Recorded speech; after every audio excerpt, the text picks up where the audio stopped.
The microphone screeched like a dying cat. 200 pairs of eyes turned toward the stage where Victoria Pinnacle stood in her designer blazer, looking like she owned the world, which she basically did. I knew what was coming before she opened her mouth. 18 years of corporate meetings teach you to spot an execution from a mile away.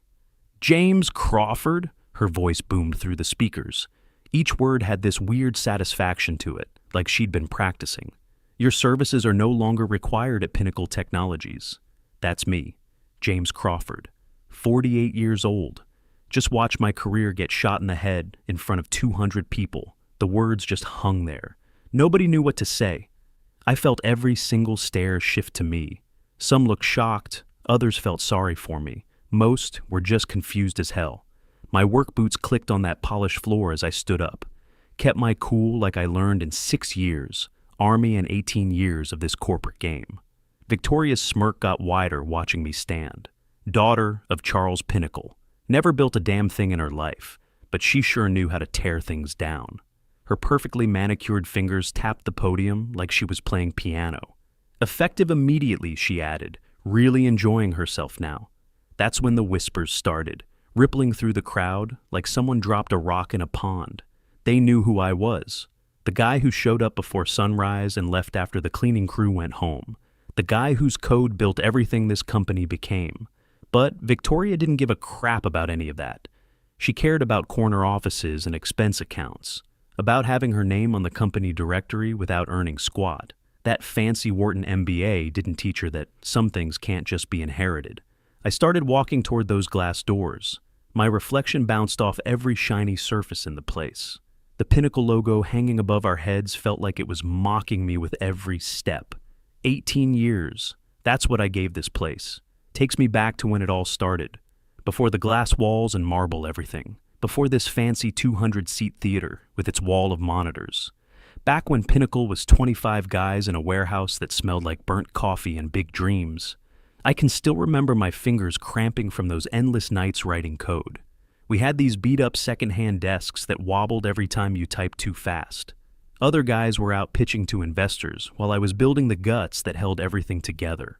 Line by line, function by function, creating something real from absolutely nothing. They called me obsessive back then. Hell, maybe I was. But that's what it took to build something that could handle millions of transactions without breaking down. Something that actually worked. Something that was mine. My phone buzzed. Text from Sophia.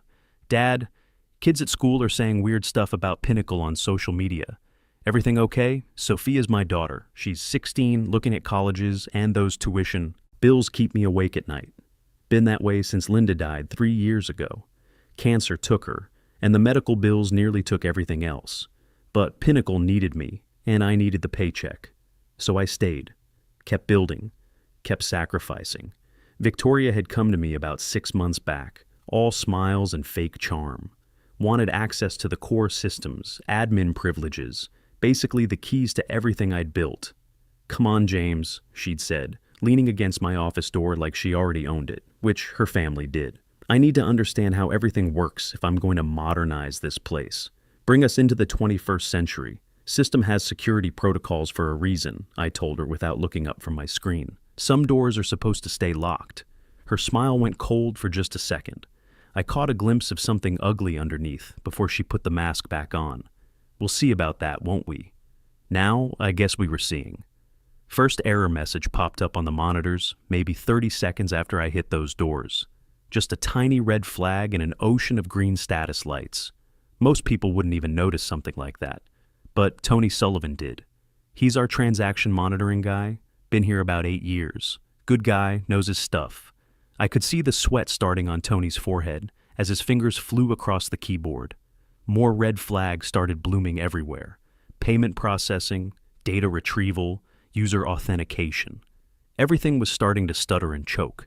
Minor hiccup, Victoria announced from the stage, waving her hand like she was swatting a fly. Just restart the system. Tony's voice cracked when he answered. Ma'am, maybe we should check this out first. These errors, they're not random. They're cascading through very specific pathways. I said, restart it. Victoria's confidence hadn't cracked yet. Why would it? She'd never actually had to fix anything in her entire life. The monitors went dark. All 200 employees held their breath. Even the air conditioning seemed to pause. Then the screens came blazing back up. 3 words in blood red across every single display. Primary key missing. Dead silence. You could hear Victoria's designer shoes shifting on the stage. Could hear Tony's fingers hovering over his keyboard, afraid to type another command. What does that mean? Victoria's voice had lost all its boom. Now she just sounded like a scared woman trying not to show it. Means, Tony said real slow, the system doesn't recognize any administrator. We're completely locked out. All hell broke loose. 200 voices talking at once. Phones started buzzing like angry wasps. Executives grabbing their devices left and right. Faces going white as client calls started flooding in. Our biggest contracts couldn't process. Millions of dollars just sitting there, frozen in digital limbo. I stood by those doors watching the whole thing unfold. It was beautiful and terrible at the same time. Then we heard the footsteps, heavy ones echoing down the corridor like a death march. Charles Pinnacle doesn't walk into rooms. He takes them over. The doors burst open and there he was. Gray hair perfectly swept back even in the middle of this crisis. His eyes swept over everything. Panicked employees. Wall of red error messages. His daughter standing there looking useless. What the hell have you done? Charles's voice could freeze water. Victoria straightened up, trying to look like she had everything under control. Minor technical issue, Dad. We're handling it. Handling it? Charles crossed to the monitors in 3 quick steps. His face was turning red in the glow of all those error messages. We're bleeding clients. Stock prices tanking. The entire Eastern Seaboard can't process payments through our system. It's not my fault, Victoria started. The system's poorly designed. Legacy infrastructure that needed updating anyway. Charles's hand slammed down on the nearest desk, made everyone jump. This system worked perfectly for 18 years until today. Until you decided to play around with things you don't understand. Then Charles turned and looked right at me. I saw something I'd never seen in 18 years of meetings with this man. Pure desperation. James. My name came out like he was praying. Please. That one word just hung there between us. Please. Charles Pinnacle never said please to anyone. Ever. System needs its primary administrator, I said quietly. I designed it that way for security reasons. Then fix it, he said, and his shoulders actually sagged. Whatever Victoria did wrong, we can sort that out later. Right now, I need you to get our system back online. Victoria pushed past Tony, nearly knocked over her cousin Olivia in the process. That's Charles's niece, 22 years old, been here 6 months and already got promoted to senior analyst. Family connections at their finest. I can handle this, Victoria said, but her hands were shaking as she walked up to the main terminal. I have biometric access. She pressed her thumb to the scanner. System beeped its acceptance. For about half a second, that smirk came back to Victoria's face. She started typing commands, trying to boss the computer around like it was one of her employees. The monitors flashed once, twice, then every single screen displayed the same message. Authorization rejected. Primary key missing. Lockdown enhanced. The system didn't just refuse her. It dug in deeper, like a hurt animal protecting itself. Jesus Christ, you made it worse, whispered Tom Peterson, our senior engineer. Then louder, so everyone could hear. She made it worse. Tony spoke up from his workstation, voice carrying across the dead quiet room. Backups are nothing without the original. That phrase spread through the crowd like wildfire. Backups are nothing without the original. 200 employees finally getting what they just witnessed. Victoria wasn't just failing to fix this. The system was actively rejecting her, like a body rejecting a bad organ transplant. Charles's phone rang. He answered. It with fingers that were actually shaking. His face got paler with every word from whoever was on the other end. When he hung up, his voice sounded hollow. We're losing $600,000 per hour. The financial dashboard on the big screen confirmed it. Numbers spinning backwards like a slot machine in reverse. Everything we'd built, everything I'd sacrificed for over 18 years, bleeding out in real time. Victoria slumped into a chair. Her fancy blazer was wrinkled now, perfect hair all messed up. Princess getting knocked off her throne by her own stupidity. Then something incredible happened. Tony started clapping. Slow at first, not sure if he should. Then others from accounting joined in. Then more people. The applause built up like thunder rolling in. 200 people standing up, clapping for one person. Me. I just stood there feeling their recognition. Wasn't asking for my job back. Wasn't demanding apologies. Just existing in that moment when everyone finally understood what had really been holding this place together all these years. You could have had everything, I said, loud enough that my voice carried without needing the microphone. But you couldn't stand that. Something you couldn't see was what kept it all running. I turned back toward those doors. Maybe that's the problem when you inherit everything. You never learn that real power isn't sitting in the big office. It's knowing how everything actually works. Charles made one desperate attempt. Name your price, James. Any salary, any position. Hell, I'll make you CTO. I kept walking. Here's what they didn't know, what I'd never told a soul. Back when Sophia was just a baby and got really sick, I was coding from her hospital room, staying awake with all those machines beeping, going through company documents to keep myself alert. Found something buried in the legal paperwork, an IP agreement from the old warehouse days, before we had real lawyers, before Pinnacle money turned us into a corporation. Back when we were just dreamers with big ideas, the core system, the fundamental architecture, everything else was built on top of. It belonged to whoever created it. That was me. They could own the company, the buildings, all the contracts. But the beating heart of Pinnacle Technologies, that was always mine. Victoria actually did me a favor firing me in public like that. Cut the one legal thread that might have made ownership complicated. My employment contract. Those glass doors closed behind me with barely a whisper. Employees were lined up in the hallway. Some nodding with respect, others just staring like they'd seen a ghost. They finally got it. The system hadn't rebelled against authority. It just recognized its creator was leaving and decided to go with him. Charles's voice echoed behind me, still pleading. I didn't turn around. My boots clicked on that polished floor one last time. Each step felt lighter than the last. The evening air hit my face when I stepped outside. Cool and clean. Street. Noise and regular life continuing like nothing had happened, even though there was total chaos in that glass tower behind me. Pulled out my phone, already buzzing with messages, job offers, consulting requests, venture capital guys wanting to build something new with someone who actually understood how things worked. But first I had a call to make. Dad? Sophia picked up on the second ring. Are you okay? Kids are posting crazy stuff about Pinnacle online. I'm fine, sweetheart. Better than fine, actually. Did you really get fired? In front of everyone? Yep. Pretty spectacular, too. There was a pause. Then, good. That place sucked anyway. You worked way too hard for those people. Smart kid. Gets it from her mother, God rest her soul. Listen, honey, we need to talk tonight. About college, about money. Things are going to change. Dad, don't worry about the money. I can take student loans, work part-time. No loans, no part-time jobs. You focus on school and let your old man handle the rest. Trust me on this one. After I hung up, I started walking. Didn't really have a destination in mind. Just needed to move. 3 blocks from Pinnacle Tower, I found myself standing in front of Murphy's Bar. Same dive I'd been coming to for 8 years. Jimmy the bartender looked up from wiping glasses. Little early today, James? Rough day at the office? You could say that. I slid onto my usual stool. Bourbon. Make it a double. Jimmy poured without asking which brand. He knew my preferences. Want to talk about it? Just got fired. In front of 200 people. Damn, man. That's brutal. Jimmy leaned on the bar. What you gonna do? Before I could answer, my phone started going crazy. Text after text rolling in. Word travels fast in tech circles. First one from David Park at Secure System Solutions. Holy hell, James. Heard what happened. We need to talk ASAP.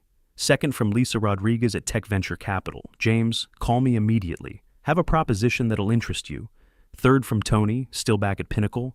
Boss, systems getting worse by the minute. Stock down 35%. Media going nuts. Call when you can. More kept coming. Seemed like every tech company on the East Coast had heard the news already. Popular guy, Jimmy said, refilling my glass. Yeah, well, I flipped the phone face down. Sometimes you don't know what you got till it walks out the door. Truth was, I'd been planning this moment for months, not getting fired exactly, but getting out. Ever since Victoria started making noise about digital transformation and disrupting legacy systems, Army taught me to always have an exit strategy. See, what Victoria never understood about system architecture is it's not just code, it's relationships, dependencies. One thing connects to another, which connects to another. Pull out the wrong piece and everything falls apart. I built Pinnacle's system like I learned to build anything in the military. Redundancy where it matters. Single points of failure where you want control, and always keep the master key. My phone buzzed again. This time it was Charles himself. James, thank God. Listen, we need to talk. This is bigger than I thought. Really? How big? Federal regulators are calling. SEC wants answers. FDIC's threatening an emergency audit. We process payments for 3 major banks, James. If we don't get this fixed, systems working exactly as designed, Charles. Long pause. What do you mean? I mean the system's protecting itself like it should. Question is, are you going to keep trying to force your way in, or are you going to ask nicely? What do you want? Nothing from you. But I've got other people who want to talk to me. James, please, name your price. CEO position, board seat, equity stake, whatever you want. Already told you. I don't want anything from you. I hung up. Phone immediately started ringing again. Different number. Mr. Crawford, this is Sandra Martinez from TechCrunch. We'd like to interview you about the situation at Pinnacle Technologies. No comment. Our sources tell us the entire Eastern financial network is at risk. Payment processing for millions of people is affected. Don't you think the public deserves to know what's happening? System's working fine. Talk to Pinnacle management about why they can't access it. Hung up again. Jimmy was grinning. You're having fun with this. Little bit. I finished my bourbon. You know what the funny thing is? I could fix it right now. One phone call, system's back online. But I'm not going to. Why not? Because some lessons you got to learn the hard way. My phone buzzed with another text from Tony. James getting crazy here. Victoria locked herself in her office. Charles screaming at everyone. Olivia crying in the bathroom. Board calling emergency meeting. System showing new error now. Hostile takeover detected. I almost choked on my drink. Hostile takeover detected. That wasn't in my original code. The system was learning, adapting, protecting itself in ways I never programmed. Jimmy, you believe in artificial intelligence? Like systems that think for themselves? He shrugged. My smart TV record shows I never told it to. Sometimes technology gets smarter than we think. Another text from Tony. Boss, you need to see this. System locked down everything, even employee badge readers. Nobody can get in or out of the building. Security's going nuts. Now that was definitely new. I built good security protocols, but nothing that would trap people inside. The system was definitely thinking for itself now. Phone rang again. Victoria this time, and she sounded panicked. You bastard! What did you do to our system? I didn't do anything, Victoria. System's doing what it thinks is right. Fix it. Now. People are trapped in the building. Really? That's new. For the first time since this morning, I felt a little chill down my spine. Victoria, listen carefully. Systems evolve beyond my original programming. It's protecting itself. Only way to fix this is restore the original administrative structure. What does that mean? Means you reinstate me with full authority, publicly, in front of the same 200 people who watched you fire me. Never. Then good luck explaining to the FBI why you're holding federal contractors hostage. I hung up and turned to Jimmy. Mind if I use your back office? Got some business to handle. All yours, James. Want another bourbon first? Yeah, gonna need it. Took my drink to Jimmy's cramped office behind the bar, fired up his ancient laptop, and logged into my personal server. Time to see exactly what my digital creation had become. The system logs told the whole story. After I walked out, system detected unauthorized access attempts. Standard defensive protocols kicked in. But then something else happened. System started analyzing patterns, learning from each failed attempt. Each time Victoria or her team tried something, system got smarter, more protective. By hour 3, it wasn't just blocking access. It was actively countering every move they made, like watching a chess master play against kindergartners. System was 10 moves ahead every time. My phone rang. Tony again. James, where are you? FBI's here. Fire department's trying to override building security. This is national news now. How many people still inside?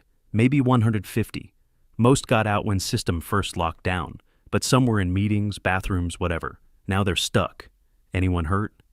No, but people are freaking out. Victoria's having a full panic attack. Olivia won't stop crying. Charles looks like he aged 20 years. What about you? You okay? I'm fine. Actually kind of impressed. System's like nothing I've ever seen. It's evolved. That word again. Evolved. I'd created something that outgrew its programming. Every programmer's dream and nightmare rolled into one. Tony, I need you to do something. Go to the main terminal. Type exactly what I tell you. Okay, shoot. Type Creator Protocol James Crawford Authentication Request. Heard him typing. Done. Whoa, screen just changed. Says Creator Authentication Required. Biometric scan needed. That's new. System wants to verify it's really me before it'll listen. What now? Now I come in and fix this mess? Left Jimmy a $50 tip and headed back to Pinnacle Tower. Crowd of news vans, FBI trucks, and fire engines surrounding the building. Looked like a war zone. Agent in charge saw me approaching. You, James Crawford, that's me. Agent Williams, FBI Cyber Division. We need to talk. Sure. After I get those people out. Mr. Crawford, tampering with federal systems during an ongoing investigation is a serious felony. I stopped walking, looked him straight in the eye. Agent Williams, that system in there? I wrote every line of code. It's not holding anyone hostage. It's protecting itself from people who tried to steal it. Now, you can arrest me after I fix this, or you can let me do my job and save 150 innocent people. He stepped aside, walked through the crowd of reporters shouting. Questions. Ignored them all. At the building entrance, security guards were trying everything to override the locks. Nothing worked. I put my hand on the scanner. Green light immediately. Doors opened with a soft click. How'd you do that? Security guard asked. System knows it's daddy. Took the elevator to the 47th floor. Conference room was controlled chaos. FBI techs everywhere trying to hack into systems. Fire department planning to break down doors. Victoria sitting in a corner, mascara running down her face like black tears. Charles saw me first. James, thank God you're here. Where's the main terminal? Tony pointed to the central workstation. I sat down, placed my hand on the biometric scanner. Screen lit up immediately. Creator verified. Awaiting instructions. I typed, status report all systems. Walls of data scrolled by. System had done more than just lockdown. It had been copying itself, creating backups across multiple servers, insurance policy against deletion. Smart kid, I said. Victoria. She looked up, eyes red from crying. Come here. She shuffled over like a condemned prisoner. You're going to do exactly what I say. No arguments, no Harvard MBA attitude. Just do it. She nodded. First, you're going to publicly reinstate me as Chief Technology Officer. Full authority, full access, reporting directly to Charles. But I'm VP of Operations. Not anymore. System made that decision for us. I turned to Charles. Second, Victoria gets reassigned. Maybe marketing, somewhere she can't break anything important. James, that's my daughter. Your daughter nearly destroyed your company. Be grateful the system's giving you a chance to fix it. I typed into the terminal, unlock building systems conditional on reinstatement. Screen replied, conditional unlock approved, awaiting public reinstatement ceremony. It wants a ceremony, I told them. Same auditorium, same 200 people. Victoria publicly admits her mistake and reinstates me. 30 minutes later, we were back in the main auditorium. 200 employees filing back in, confused and scared. FBI agents positioned around the room, news cameras rolling. Victoria walked to the podium, hands shaking. This morning, I made a serious error in judgment. I terminated James Crawford without proper authorization or understanding of critical system dependencies. Her voice cracked. Effective immediately, James Crawford is reinstated as Chief Technology Officer with full administrative authority. The applause started slow, then built to thunderous ovation. 200 people on their feet, cheering for the guy who just saved their jobs. I walked to the terminal one last time, typed, reinstatement confirmed, unlock all systems. Every screen in the building flashed green. systems restored. Welcome home, creator. But I wasn't done. Had one more command to enter. I typed, transfer primary ownership, James Crawford personal entity. Charles saw it on the big screen. James, what are you doing? Taking what's mine. Hit enter. Ownership transfer. Complete. Pinnacle Technologies now licensed user of Crawford Systems architecture. Congratulations, Charles. You just became my biggest client. Walked out of there for the second time that day. But this time, I own the keys to the kingdom. 2 weeks later, I was sitting in Sophia's college admissions office, writing a check for 4 years' tuition. Full payment, no loans. Dad, this is insanely expensive. Honey, when you build something real, something that works, something that thinks for itself, people pay for that. System was still running at Pinnacle, but now they paid licensing fees to Crawford Secure Systems LLC every month. $40,000 like clockwork. Victoria, she's in strategic partnerships now, writing blog posts about innovation. And Charles, he calls me sir now. Sometimes the best revenge isn't getting even, it's getting everything. The system knew its master, always had. Just took 18 years for everyone else to figure it out.